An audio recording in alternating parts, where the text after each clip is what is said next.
Hi, it's David at Rolling Mavericks. Sooner or later, when you're going off the beaten track, you're going to get a flat tire on your motorcycle and you have to deal with it. And if you have the right tools, it makes life a lot easier.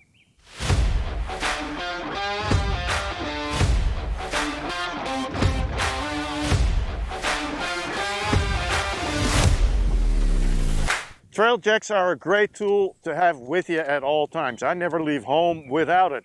And I made my first one about 5 or 6 years ago out of stainless steel.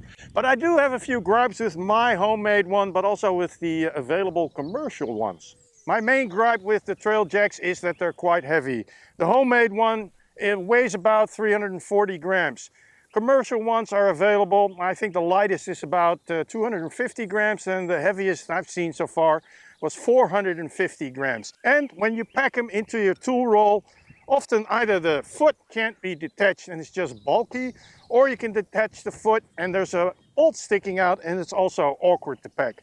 So I decided to design a new type of trail jack, the Ultralight Trail Jack. And this is the result. This version only weighs 140 grams. Not only is it ultra light, but when you take it apart, works with O-rings, so it's real easy. The foot completely disassembles and you can pack it flat into your tool roll. So it's nice and compact. And I want to show you how it works. It's very simple. The first thing you need to do is a safety precaution. If you are going to lift the rear wheel off the ground, you have to lock the front brake with the supplied Velcro. If it's vice versa, if you're going to lift the front wheel off the ground, then you have to put the bike in gear so that the rear wheel doesn't roll. After you secured either the front brake or put the bike in gear, you need to loosen the nut of the wheel you're going to take out before you raise the wheel. Using the trail jack requires just general common sense. When you parked the bike, you always look for a spot where your side stand doesn't sink into the ground. Well, obviously, it's not sinking in on that side, but you also have to check the part where you're going to put the foot of the trail jack. Make sure it's solid. Before you raise one of the wheels off the ground, you need to find a good safe point on the bike to support the trail jack. Now, let's suppose I'm going to do the front wheel. I'm going to use the bash plate, and my bash plate has holes in it, which makes it real easy for the Y holder to support it. If you don't have holes or another place somewhere in the front of your bike, you may want to consider drilling a hole in the bash plate to accommodate the Y holder of the trail jack. The length of the trail jack should be about 5 centimeters taller than the actual point where you're going to support it. So if I'm going to use this hole, I sort of measure it, put the spring clip in, and I'm all set. This is angled towards the bike. I'm going to lift the front wheel. My bike is in gear so that the rear wheel won't roll. Raising the front wheel or the rear wheel is really simple. It doesn't require any strength whatsoever. Just put your hand against the bike, grab the trail stand as low as possible, lean against the bike with the other hand, and slide the trail stand under the bike, and there you go. Front wheel's in the air. Just to make sure that it's all safe, wiggle the bike and see if the whole setup is stable. Raising the rear wheel is just as easy as the front wheel, but remember, use that Velcro, the supplied Velcro, to lock that front brake. Very important.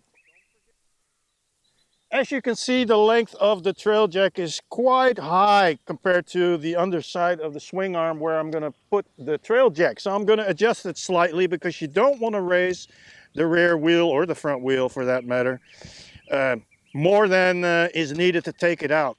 Just makes the whole thing more unstable. And once again, don't forget to loosen the axle nut before you lift the rear wheel off the ground. Okay, I'm ready to lift the rear wheel. And again, I'm going to push the bike over onto the side stand a bit and then just slide the Y holder under the swing arm, lift the whole thing, and there you go, as easy as that. So as you saw, the Ultralight Enduro Trail Jack is a great tool for fixing flats because you can take the wheel out even if there's not a rock inside. But you can also use it for chain maintenance. Just lift the rear wheel, spray some lube on the chain, and that's all there is to it.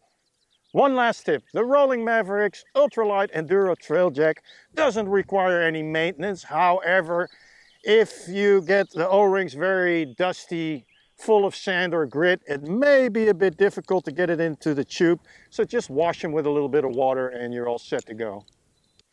The O-ring features make it very handy to pack the tool also.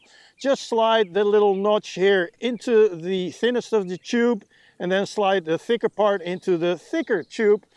It's all set, it won't fall out, and you can put it in your tool roll. However, this friction of the O-rings is not strong enough to mount the Ultra Jack somewhere on the outside of your bike. It will eventually, from vibrations, fall right out. So put it in a tool roll or a backpack.